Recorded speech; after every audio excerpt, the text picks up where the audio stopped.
bing, bing, bing, bing, bing, bing. Leonie Dawson refuses to be categorized. The podcast. I am so thrilled to share with you today 46 opt-ins that can completely change your business's trajectory. I'm going to talk about what opt-ins are, why you need them, and all the ways that you can use them in your business, how I've used them to build a very large mailing list. At the moment, I've got over 55,000 people. I've had over 75,000 people before I did a bit of a cleanse on it.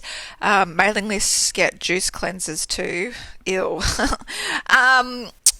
I do want to forewarn you that I don't drink coffee.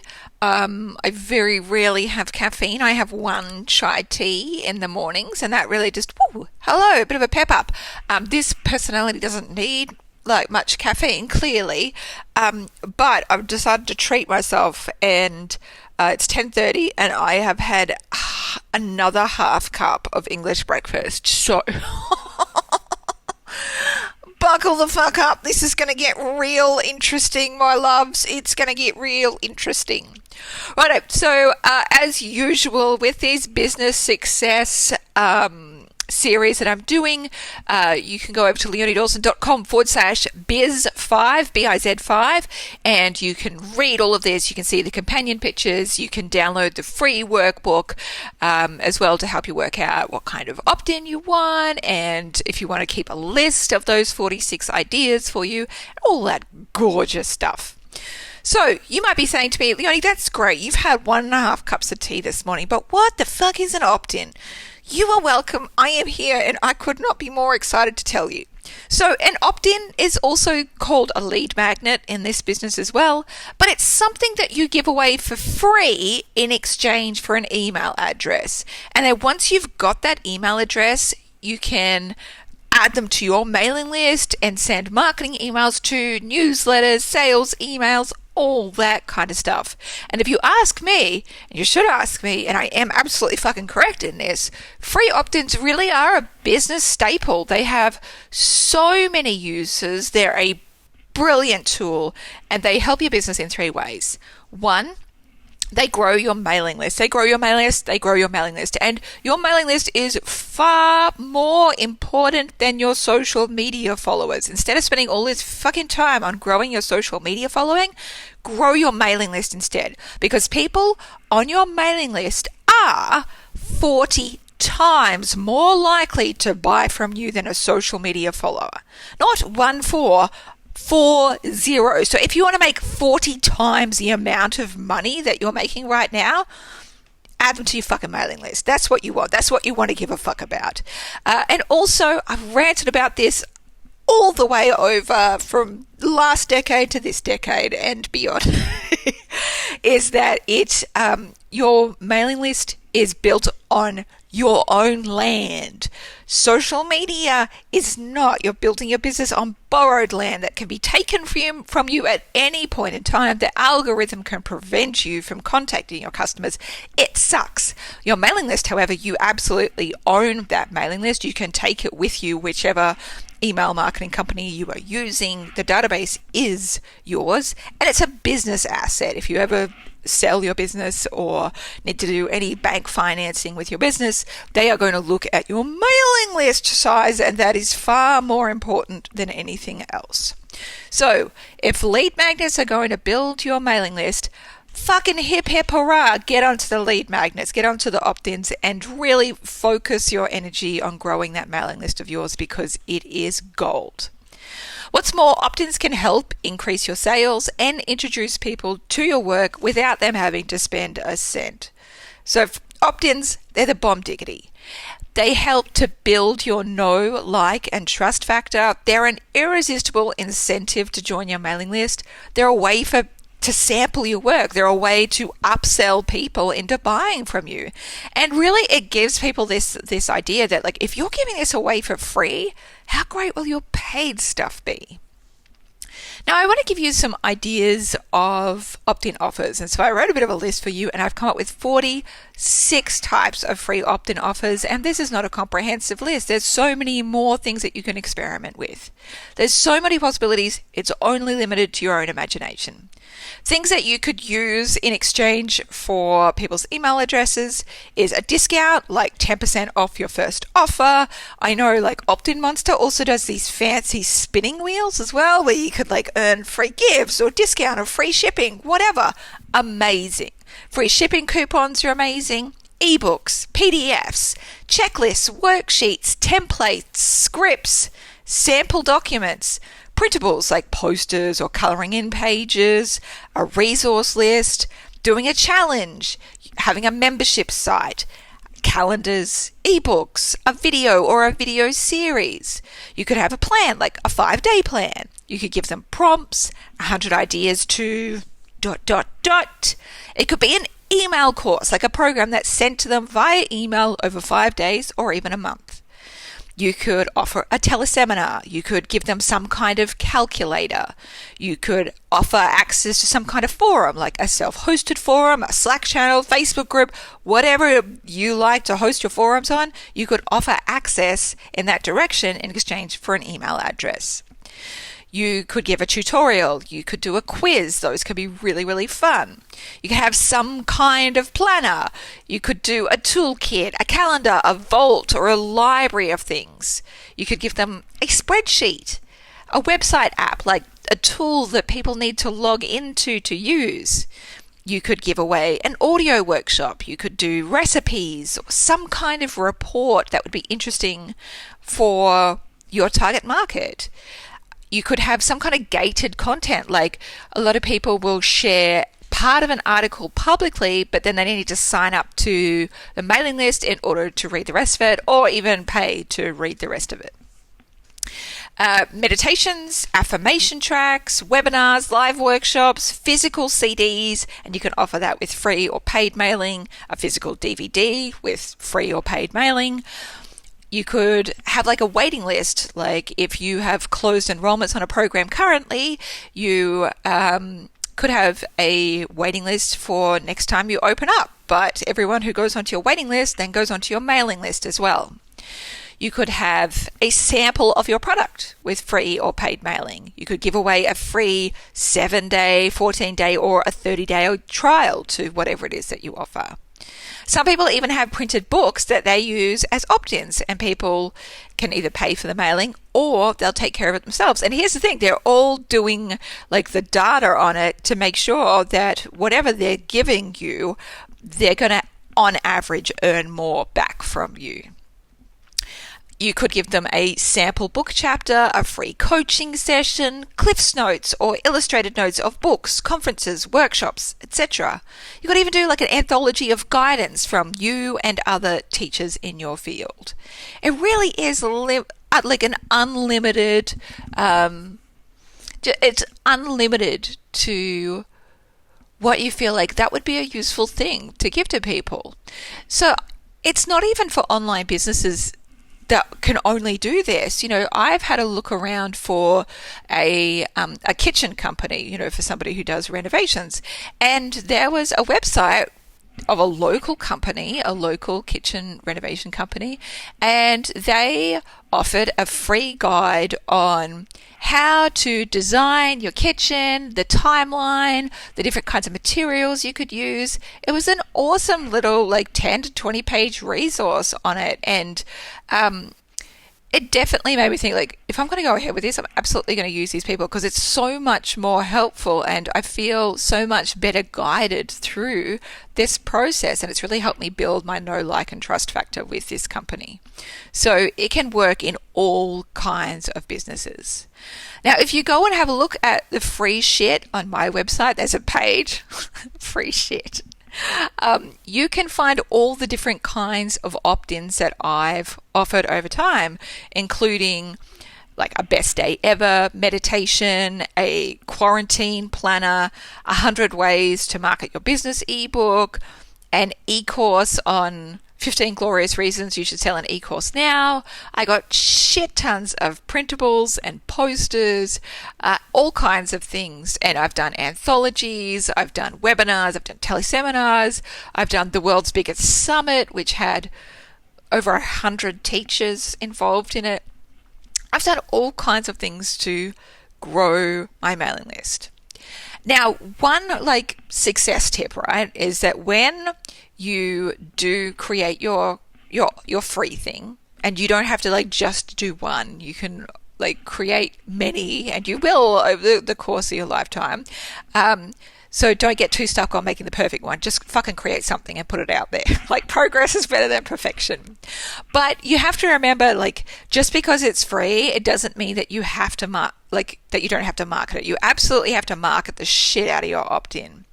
Whenever I release a new freebie, it gets a blog post about it, added to my free page, it's emailed to my mailing list, we ask people to share it along, we'll create some kind of pop-up on my website using Opt-in Monster. All the things, wherever we can share about it, it'll look like, if I can share about it on this podcast, I fucking will. All the different avenues that I can share about it, I will. And also, if I want to look at search engine optimization, making sure that if people are looking for something like that, they very easily can find it in Google search. Now, really useful as well is to do a mock-up of whatever it is that you end up creating. So, for example, if it's a downloadable audio, you show it as like a CD. If it's a digital planner, you want to show it kind of mocked up as a binder. Ebooks on iPads or as books. And if you've got a digital poster, you can mock it up so it looks like a poster. Digital wallpapers shown on computers, all that kind of stuff. Using mock-ups really has massively increased my download rates. Even when your freebies are all digital downloads, you should absolutely do a mock-up so people can go, oh, that's a thing. I want that thing. Give me that fucking thing. Now, there is a crap ton of mock-up generators. If you use Canva, which is the graphic design service, which is kind of ubiquitous, they have mock-up generators in there. There's also services like placeit.net that you can create mock-ups and stuff as well. So have a wee Google for creating those beautiful mock-ups. So one thing as well, whenever anyone downloads any of those opt-ins via the forms, I'll add them to my mailing list, and then they get added to my welcome sequence as well, which has got several emails sent out across a 2-ish weeks. And I've also got opt-ins that funnel people into kind of a bit of an automation marketing for a relevant paid product of mine. Or even a Tripwire product. So what I mean by that is that sometimes when you sign up to grab something free of mine, the landing, the thank you page is like, thank you so much, have a look in your inbox to download this. While you're here, you might be interested in this, and I'll give it to you for a special discount at this price. So a Tripwire is usually a low priced offering between kind of $7 and $27, where really you're just giving people an option who are like, whoa, I'm excited to be on your mailing list. Like, oh, maybe I want to buy something, a little treat myself today, a little something, because people are excited to get there. So your opt-in can end up creating money for you, because then people will buy your Tripwire product. Or if you just have an upsell page to one of your larger offerings on that thank you page instead. So opt-ins can really be used to increase the sales and grow your mailing list. Now, I've given some mock-up examples of the ways that I market mine. So if you go to leoniedawson.com/biz5, BIZ5, you'll be able to see all of those there. Now, just in case you think opt-ins are this shiny new thing that businesses have only started using, I wanted to share a case study with you from way back when I started my business. This is probably 2007, 2008. And in that earlier incarnation of my business, a lot of my work was really about helping every woman kind of see the goddess inside of herself as divine and creative and joyful. And longtime fans will recall that goddess was definitely a major part of my branding. It's something that really, really resonated with me for a really long time. And so to encourage people to join up to my mailing list, I started by saying they would get free goddess goodies when they signed up, and I'd email them a few of my favorite free resources I'd created, like a meditation, a video, and an ebook. And it did okay until I had an epiphany. And so instead of just calling it free goddess goodies, I would package it as the Goddess in 10 Minutes kit, as the perfect starter for someone to be introduced to my work. And that would work beautifully, because one of the most popular questions I was asked is, how do I start feeling like a goddess? Like, where do I start? So just rebranding the package meant it now appeared as a direct solution to someone's problem. And not only did I rename it, I also created an image to go with it to show them exactly how much value they'd get out of it and what they receive. So when you convert something from just being words to being an actual image of what they receive, it absolutely changes their perspective immediately. So when I introduced the new branding and image for my free opt-in, the daily mailing list signups multiplied by 10. So I was getting 10 times the amount of daily signups just from changing how I branded it. So the same amount of people were viewing the offer, but 10 times the amount of people were saying yes to it. So the way that you name it and package it is absolutely really important. So when you've created something, if it's not like totally like hitting home runs for you, that's okay. You can test out different names for it. You can test out the ways that you market it and see if you can improve on that. It really was like such a huge lesson for me that just by tweaking the branding and adding a good image of what they receive and positioning and crafting it into something that people were already asking for could have fucking massive results. Now, again, you're going to need to sell the ever-living shit out of your opt-in, even though it's free. You're going to need to convince people that it's for them. It's worth their time to pop their email in it. They're going to get something valuable out of it, and it's going to give them something that they're needing. And of course, you can test your opt-in offers and see if one holds more resonance with your market than another. And most of all, don't forget to seed throughout your free offering. You might be saying, Leonie, I get it. 1.5 cups of tea. You're off your face. Yes, I am off my face. I'm such a delicate petal. So seeding is when you mention your other programs, services, or products throughout your free opt-in, not just once, but a few times. So, for example, I might write, one of the things that I teach during our 40 days to create and sell your e-course training is how to avoid getting stuck on the tech side of things and get your e-course out there and making you money stat. And one of our graduates report that by doing these 3 simple steps, they have seen great results. And then I give those 3 simple steps. So instead of just saying, if you're tech stuck, this is the 3 simple steps, I'm seeding to them if I need more help, this is how I need to work with Leonie. So you're not holding back on providing useful information, but seeding really makes sure that readers know what the next level of working with you involves. So some more ways for you to consider marketing your free opt-in is to include testimonials or case studies from previous clients or customers highlighting the change that they've had from using your thing. Include in your opt-in why you're an expert or why your business is better than everyone else. What's your USP, your unique selling proposition? Don't do a bait and switch. Don't say, this ebook's awesome, and then give fuck all content in it. You really want it to be a taster of your work and for people to have an amazing experience with it. I'm not saying go crazy and over deliver. Just make sure that it's useful to people. Make sure you tell people at the end how to dive deeper into the work with you, what they should buy next, what your list of offerings are, and how to purchase. Tell them what they need to do next to get the results they want, like hiring you or what product of yours to begin with. And consider having workbooks, worksheets, as a bonus for your opt-in as well, because it encourages people to engage with that work even more, and they're going to see it as more valuable. Now, all this talk of worksheets is just getting me very turned on. So I created a free opt-in worksheet for you, and it's going to give you the full list of 46 types of opt-ins. You can circle what ones you're using, brainstorm other ones that you want to do.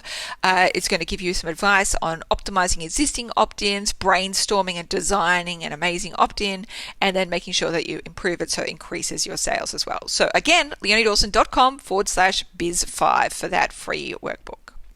So bottom line, Opt-ins are a fucking huge asset to your business. If you want to grow your mailing list and increase your sales beyond your wildest dreams, opt-ins are looking at you. And I want you to know, like, the creation process absolutely doesn't need to be massively complicated. You could use Canva to create ebooks and mock-ups. If you've got a phone, use that in a small, quiet room to record a meditation. You can whack together a spreadsheet template. They're amazing. Don't get your head stuck up your ass, my loves. Just take the first step. Get the ball rolling. You've got this. I'm sending you so much love, and I can't wait to see what you create next.